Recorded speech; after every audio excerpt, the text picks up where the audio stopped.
आप सभी को स्वागत है आपके अपने YouTube channel Ansari study classes में। तो आज हम लोग पढ़ने वाले BPSC and BSSC one liner सामान्य अध्ययन का सार संग्रह प्रश्न पढ़ने वाले हैं।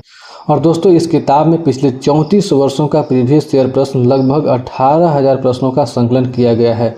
आज इस किताब का 14वीं क्लास है और आज की क्लास में हम लोग पढ़ने वाले हैं एनसीसी क्लर्क पीटी परीक्षा 22/11/1998 का प्रश्न पढ़ने वाले हैं। तो आज का पहला प्रश्न है कि कांसा किसका मिश्रण है। कांसा किसका मिश्रण है, इसका उत्तर हो जाएगा कॉपर और टिन का। कॉपर और टिन का मिश्रण। आगे प्रश्न है कि टेलीस्कोप का आविष्कार किसने किया। टेलीस्कोप का आविष्कार किसने किया था, इसका उत्तर हो जाएगा गैलीलियो ने किया था। आगे प्रश्न है कि मानव चंद्रमा का सर्वप्रथम कब उतरा। मानव चंद्रमा पर सर्वप्रथम कब उतरा। मानव चंद्रमा पर सर्वप्रथम कब उतरा, इसका उत्तर हो जाएगा 1969 ईस्वी में उतरा। का प्रश्न है विटामिन सी का सबसे बढ़िया स्रोत क्या है। विटामिन सी का सबसे बढ़िया स्रोत क्या है, इसका उत्तर हो जाएगा आंवला है। आगे प्रश्न है किस रक्त समूह को सर्वग्राही कहते हैं। किस रक्त समूह को सर्वग्राही कहते हैं, इसका उत्तर AB को कहते हैं। आगे प्रश्न है जैविक विकास पर लिखी गई पुस्तक ओरिजिन ऑफ स्पीसीज के लेखक कौन है। जैव विकास पर लिखी गई पुस्तक ओरिजिन ऑफ स्पीसीज के लेखक कौन है, इसका उत्तर होगा चार्ल्स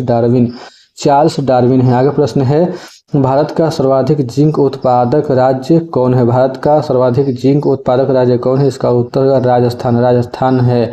आगे प्रश्न है कि भारतीय अंतरिक्ष अनुसंधान संगठन कहाँ स्थित है। भारतीय अंतरिक्ष अनुसंधान संगठन कहाँ स्थित है, इसका उत्तर हो जाएगा बंगलौर में स्थित। आगे प्रश्न है कि वास्को डी गामा भारत कब पहुंचा, इसका उत्तर हो जाएगा 1498 ईस्वी में पहुंचा। आगे प्रश्न है यहूदियों का पूजा स्थल क्या कहलाता है। यहूदियों का पूजा स्थल क्या कहलाता है, इसका उत्तर होगा सिनेगाग कहलाता है। आगे प्रश्न है चीन की मुद्रा क्या कहलाती है, इसका उत्तर है युआन। चीन की मुद्रा क्या कहलाती है, तो युआन कहलाती है। आगे प्रश्न है रथ यात्रा उत्सव कहाँ मनाया जाता है। रथ यात्रा उत्सव कहाँ मनाया जाता है, इसका उत्तर हो जाएगा पुरी में मनाया जाता है। आगे प्रश्न है कि कौन भारत के लौह पुरुष कहलाते हैं। इसका उत्तर देगा वल्लभ भाई पटेल कहलाते हैं। प्रश्न कि एलोरा की गुफाएं कहाँ स्थित है, इसका उत्तर देगा महाराष्ट्र में स्थित। आगे प्रश्न है चिल्का झील कहाँ स्थित है, इसका उत्तर देगा उड़ीसा में स्थित। आगे प्रश्न है कि विटामिन सी का रासायनिक नाम क्या है। इसका उत्तर है स्कॉर्बिक एसिड। आगे प्रश्न है दुनिया का अधिकतम वर्षा वाला स्थान कहाँ है, इसका उत्तर है मासिन राम में। आगे प्रश्न है भारत के पहले नोबेल पुरस्कार विजेता कौन थे। इसका उत्तर हो जाएगा रविंद्रनाथ टैगोर। आगे प्रश्न है कृष्णा के जीवन पर लिखी गई कविता प्रेम वाटिका के लेखक कौन है। इसका उत्तर हो जाएगा रस खान है। आगे प्रश्न है कि ऑस्ट्रेलिया की राजधानी कहाँ है। इसका उत्तर हो जाएगा कैनबेरा है। आगे प्रश्न है कावारत्ती कहाँ की राजधानी है। इसका उत्तर होगा लक्षद्वीप की राजधानी है। आगे प्रश्न है दुनिया का सबसे बड़ा द्वीप कौन है। इसका उत्तर है ग्रीनलैंड है। आगे प्रश्न है कि गोबी मरुस्थल कहाँ स्थित है। इसका उत्तर है मंगोलिया में स्थित है। आगे प्रश्न है कि कौन सी नदी बंगाल का स्ट्रोक के नाम से जानी जाती है। इसका उत्तर है दामोदर नदी जानी जाती है। आगे प्रश्न है गीत सेठी किस खेल से संबंधित है। इसका उत्तर है बिलियर्ड्स खेल से संबंधित। आगे प्रश्न है वह व्यक्ति जो सर्वप्रथम माउंट एवरेस्ट पर बिना ऑक्सीजन चढ़ा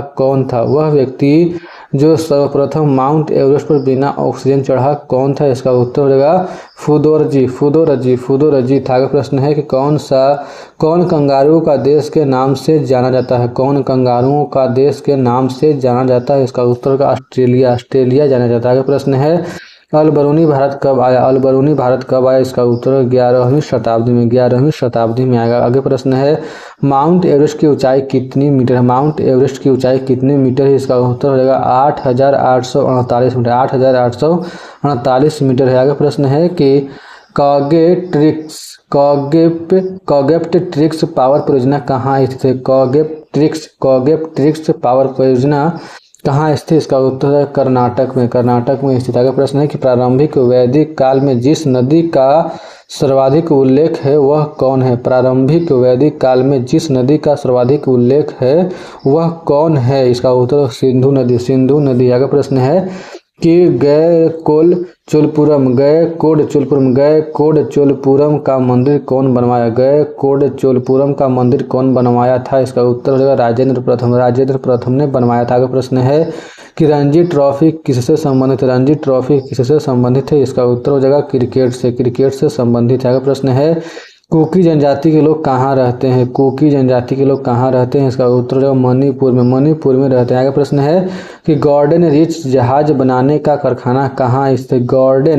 गार्डन रिच जहाज बनाने का कारखाना कहाँ स्थित? इसका उत्तर होगा पश्चिम बंगाल में। पश्चिम बंगाल में स्थित। आगे प्रश्न है कि भारत की संविधान सभा द्वारा राष्ट्रीय झंडा के डिजाइन को कब स्वीकार किया गया? भारत की संविधान सभा द्वारा राष्ट्रीय झंडा के डिजाइन को कब स्वीकार किया गया? इसका उत्तर है 22 जुलाई 1947 को। 22 जुलाई 1947 को स्वीकार किया गया। प्रश्न है कि बांग्लादेश का राष्ट्रीय गान अमार सुनार बांग्ला किनके द्वारा लिखा गया था? बांग्लादेश का राष्ट्रीय गान अमार सुनार बांग्ला किनके द्वारा लिखा गया था? इसका उत्तर रविंद्रनाथ टैगोर। रविंद्रनाथ टैगोर के द्वारा लिखा गया था। आगे प्रश्न है थिम्पू किसकी राजधानी थी? थिम्पू किसकी राजधानी है? इसका उत्तर भूटान की। भूटान की राजधानी। आगे प्रश्न है हल्दी घाटी की युद्ध कब हुआ था? हल्दी घाटी की युद्ध कब हुआ था? इसका उत्तर हो जाएगा 1576 ईस्वी में हुआ था। आगे प्रश्न है भगवान बुद्ध का जन्म कहाँ हुआ था? भगवान बुद्ध का जन्म कहाँ हुआ था? इसका उत्तर होगा लुम्बिनी में। लुम्बिनी में हुआ था। आगे प्रश्न है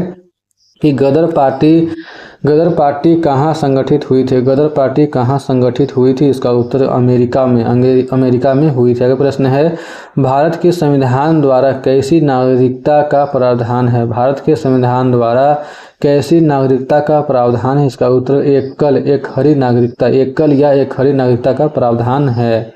आगे प्रश्न है कि भारत के संविधान का अनुच्छेद 51 एक किससे संबंधित है? भारत के संविधान का अनुच्छेद 51 एक किससे संबंधित है? इसका उत्तर मूल कर्तव्य से संबंधित है। आगे प्रश्न है दांडी यात्रा किस आंदोलन से संबंधित है? दांडी यात्रा किस आंदोलन से संबंधित है? इसका उत्तर सविनय अवज्ञा आंदोलन से संबंधित। आगे प्रश्न है किन्हें भारत के पुनर्जागरण का पिता कहा जाता है? किन्हें भारत के पुनर्जागरण का पिता कहा जाता है? इसका उत्तर हो जाएगा राजा राम मोहन राय को। राजा राम मोहन राय को कहा जाता है। आगे प्रश्न है किसने वेदों की ओर लौटने का नारा दिया था? किसने वेदों की ओर लौटने का नारा दिया था? इसका उत्तर दयानंद सरस्वती ने दिया था। आगे प्रश्न है सिखों के अंतिम गुरु कौन थे? सिखों के अंतिम गुरु कौन थे? इसका उत्तर है गुरु गोविंद सिंह थे। आगे प्रश्न है भारतीय संविधान की व्याख्या करने का मुख्य अधिकारी कौन है? भारतीय संविधान की व्याख्या करने का मुख्य अधिकारी कौन है? इसका उत्तर उच्चतम न्यायालय। आगे प्रश्न है अंतर्राष्ट्रीय अंक किसका देन है? अंतर्राष्ट्रीय अंक किसका देन है? इसका उत्तर चीन की देन है। आगे प्रश्न है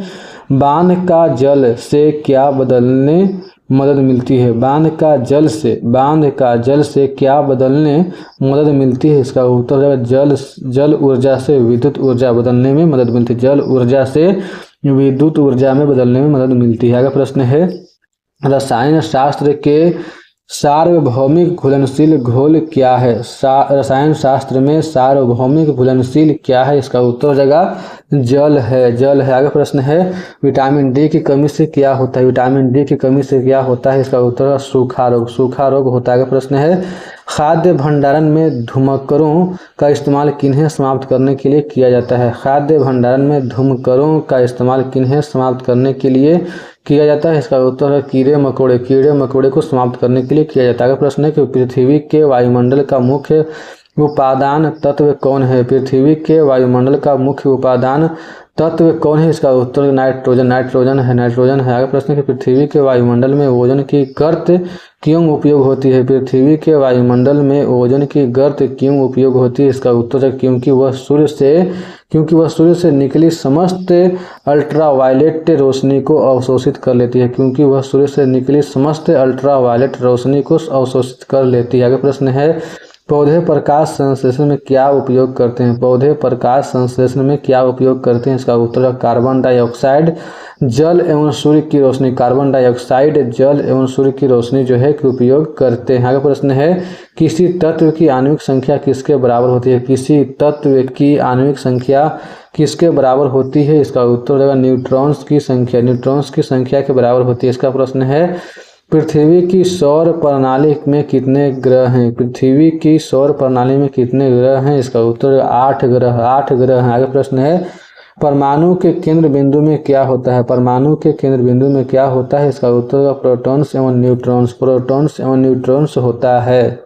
आगे प्रश्न है कि एक अश्व शक्ति किसके बराबर है? एक अश्व शक्ति किसके बराबर है? इसका उत्तर हो जाएगा 746 वाट के। 746 वाट के बराबर हो जाएगा। प्रश्न है, बच्चों के गुब्बारों को फैलाने के लिए किस गैस का उपयोग किया जाता है? बच्चों के गुब्बारों को फैलाने नहीं, हम लोग बोलते हैं फुलाने के लिए किस गैस का उपयोग किया जाता है? इसका उत्तर होगा हाइड्रोजन गैस का। हाइड्रोजन गैस का उपयोग किया जाता है। प्रश्न है, सबसे बड़ा इलेक्ट्रोनेगेटिव तत्व कौन सा? सबसे बड़ा इलेक्ट्रोनेगेटिव तत्व कौन सा? इसका उत्तर होगा फ्लोरीन। फ्लोरीन है। आगे प्रश्न है, पीट कर जिस धातु को चादर का रूप दिया जाता है उसे क्या कहते हैं? पीट कर जिस धातु को चादर का रूप दिया जाता है या दिया जा सकता है उसे क्या कहते हैं? इसका उत्तर हो जाएगा आघातवर्ध्य। आघातवर्ध्य, आघातवर्ध्य कहते हैं।